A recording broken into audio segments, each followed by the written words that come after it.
Concern is growing over flooding in the northwest Missouri and the northeast of Kansas. People worrying about water flooding their neighborhoods. The Missouri River in St. Joe at major flood stage, and it's only a matter of time before cities farther east start to see those rising waters. Now, the Missouri River is not expected to start cresting until tomorrow afternoon for many areas north of the metro. Leslie Aguilar live in Atchison, Kansas.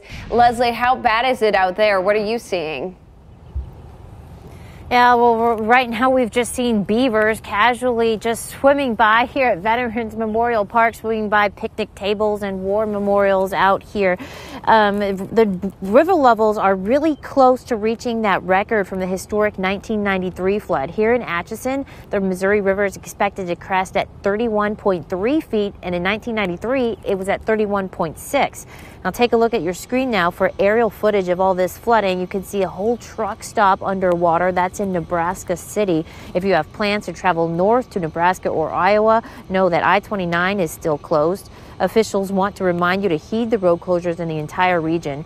People in Craig and Corning, Missouri have had to evacuate, and other towns on both sides of the state line may have to do the same in the coming hours and days. The Army Corps of Engineers has an emergency operations center in Kansas City where they're monitoring all of this. They've helped with relief efforts by making more than 4 million sandbags available to the affected communities, and they're also holding back water at reservoirs in Kansas and Missouri to prevent additional flooding. With our flood risk mitigation or flood control measures where our trimming, we're able to store water.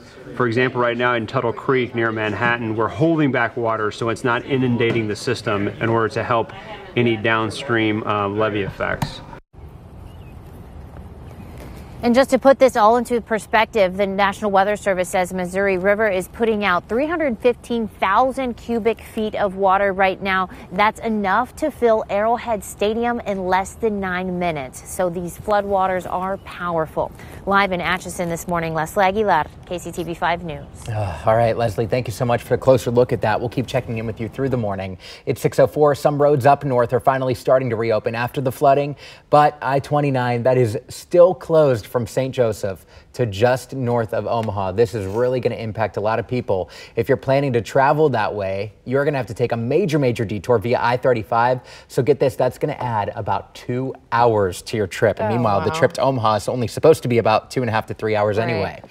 All right, so today, Missouri Congressman Sam Graves will visit some of those areas hit by major flooding. He'll be in Holt County later this morning to talk with local officials about the damage and what's being done to fight the problem.